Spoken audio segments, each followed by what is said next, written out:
Alright, welcome to this edition of Farming Today. Of course, this is a very special program. We focus on Pesticide Week, Pesticide Awareness Week, that is. And of course, the Pesticide Board will be using this week to showcase all the important aspects of its work and why it is important that farmers and others all across Guyana are aware of what is necessary as it relates to the use of pesticides and toxic chemicals. Welcome once again. We've been off for a while, but here we are again. Thank you, Christopher. It's a pleasure. Alright, so Pesticide Awareness Week. What have we got planned? Well, first of all, Guyana is happy to be celebrating Pesticide Awareness Week along with the rest of the region. And the theme we're celebrating throughout the region is storage. We're looking at proper storage practices and how that can impact the lives of, pesticide users and safety, basically.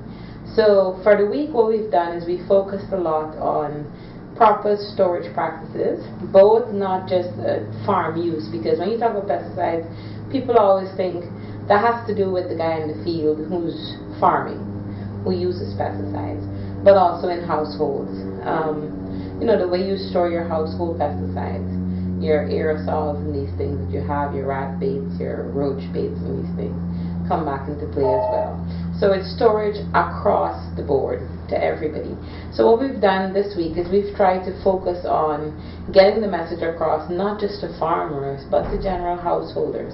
So what we've planned is we actually have a public awareness day. I think that's one of our biggest highlights, and that's happening on the Saturday, November the 2nd.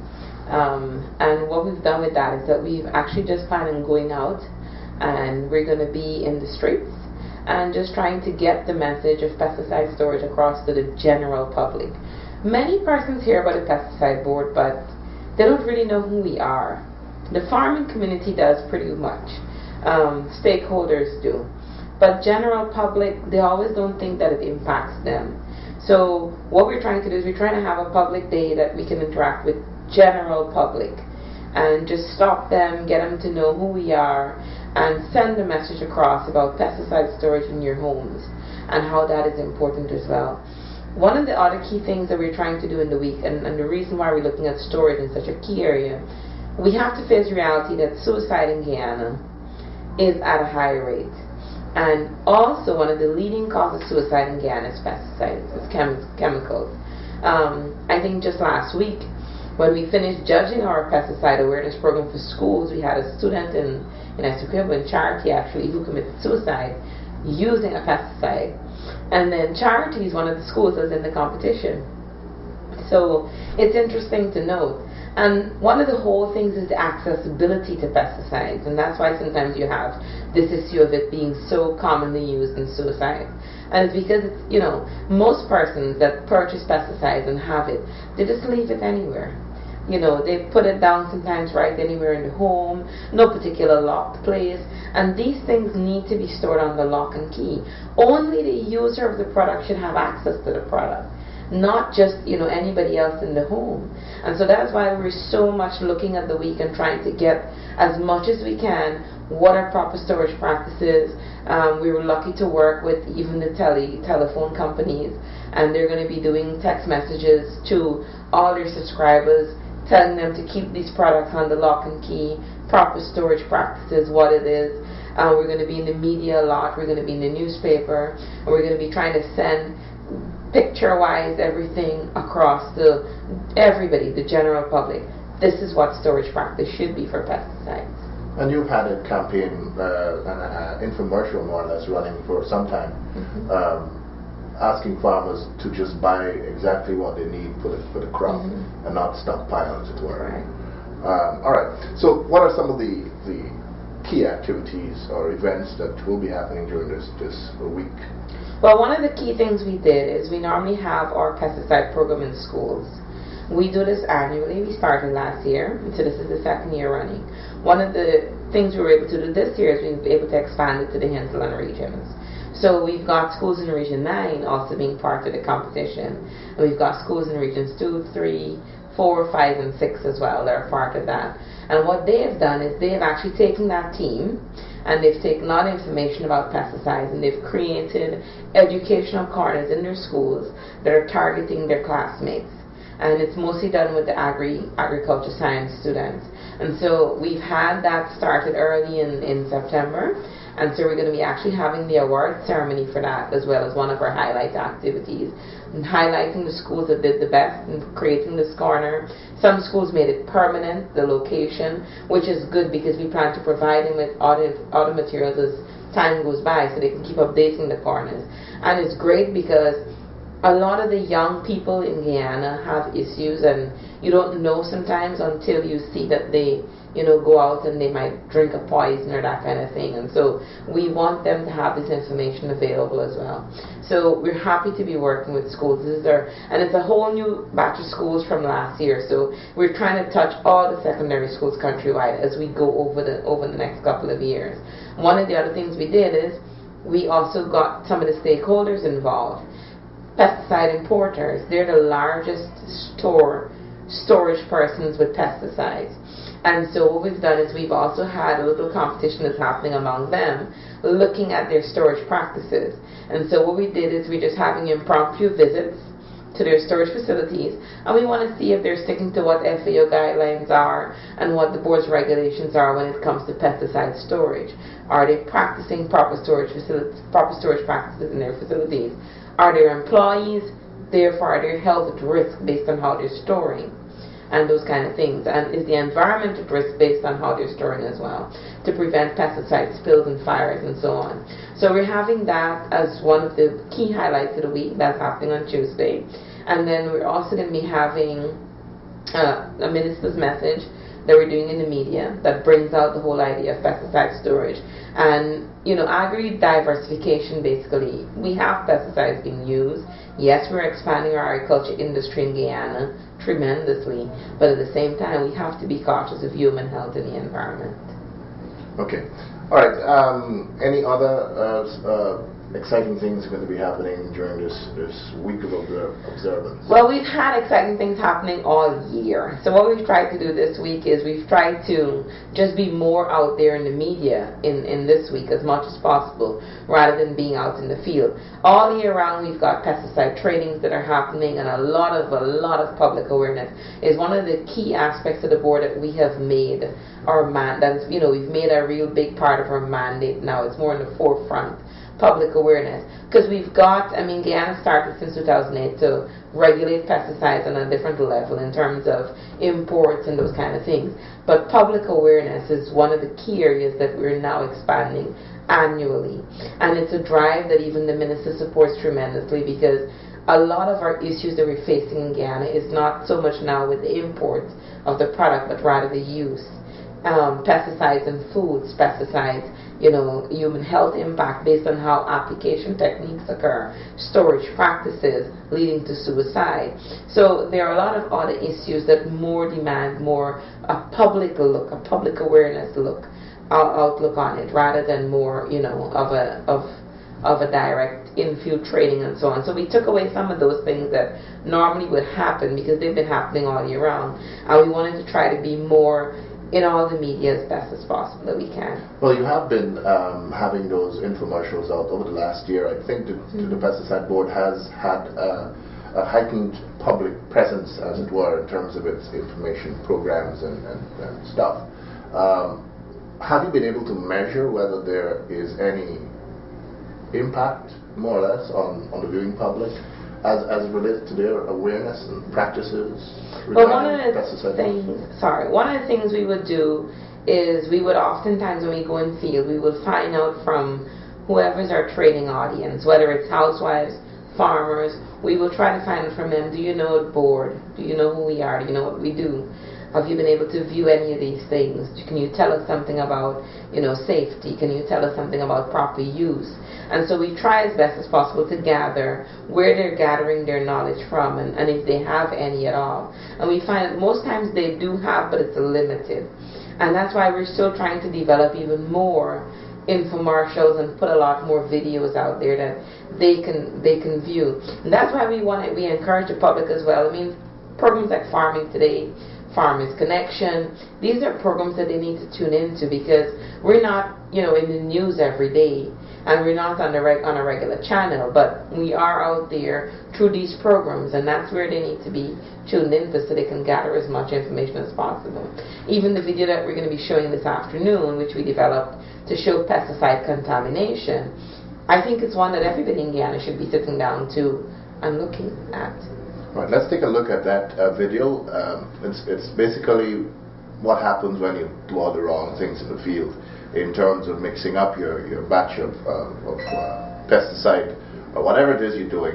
And you go into the field and you do it all wrong, you spray it against the wind, and you do all the wrong things like leaky spray can, you got leaking on your bum, and so on. So we have all that, and then we went into a dark room and showed just how contaminated that particular farmer got after his inappropriate activity in the field. So take a look today, and we have with us Ms. Tricia from the Pesticide Board. She's the Registrar of the Pesticides and Toxic Chemicals Control Board, and today we're talking about the Pesticide Awareness Week.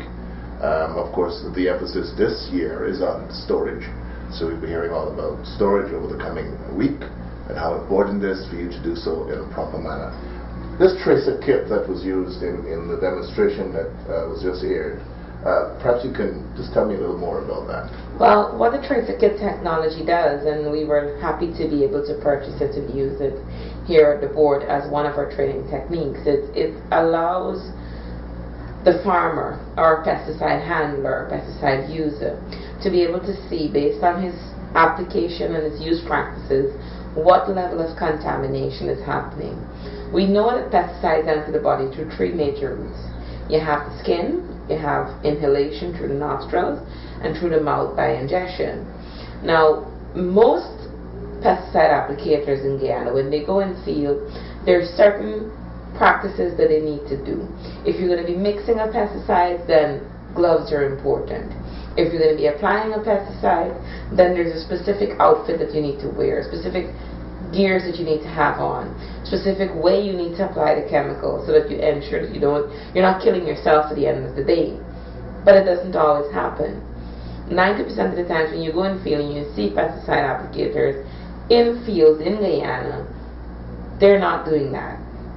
And so what we were able to use the tracer kits and do is take the applicator out to the field after his application and say to him, using the tracer kit, this is the level of contamination, this is the amount of pesticides that you have on your body right now.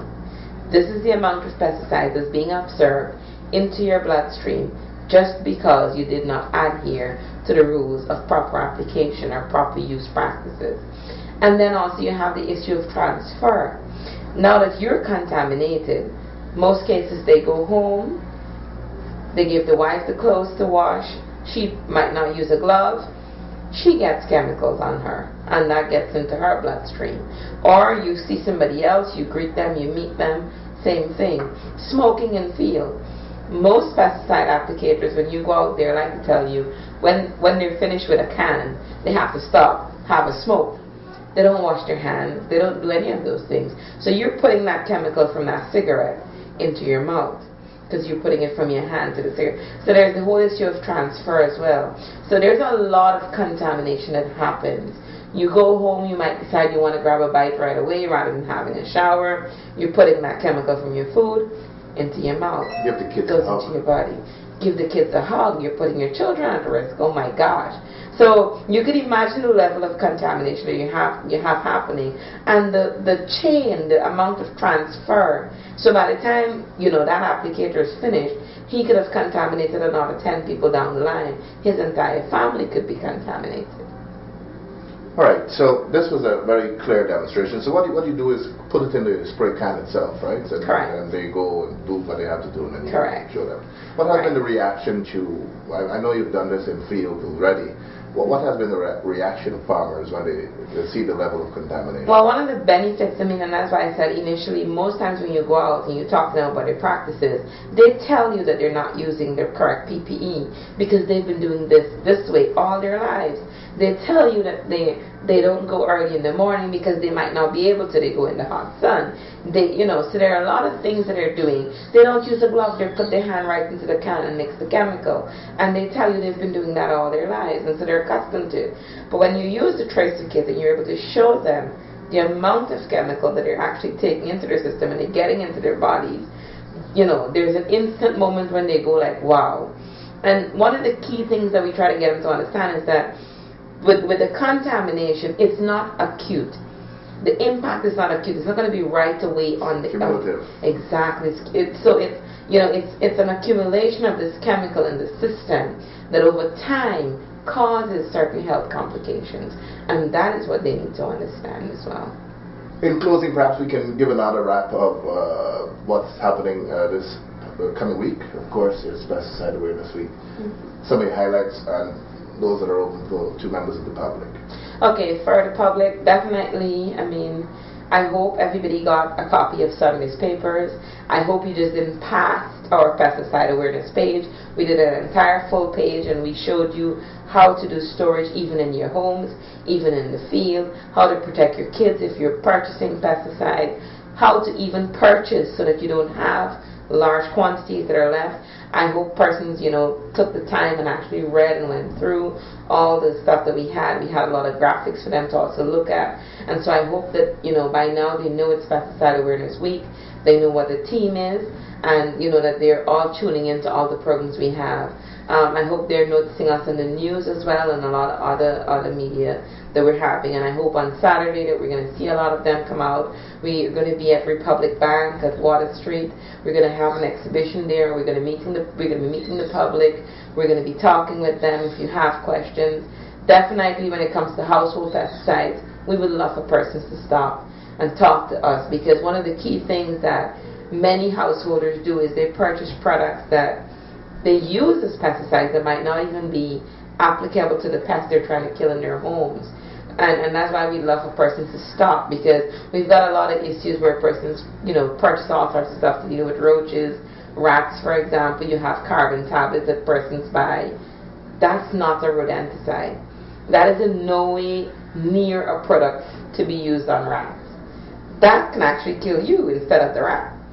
And so it should not be purchased at all for anybody in their homes. And so we want persons to stop. We want them to come over. We want them to, ask questions.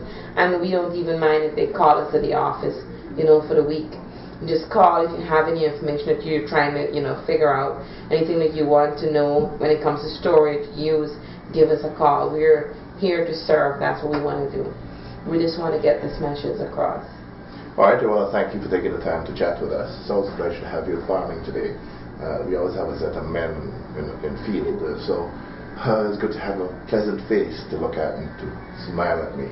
So here we go. And so thanks to you at home for being with us. Remember to stop by Pesticide Board events over the coming weeks. Of course, we have the Republic Bank event coming up on Saturday.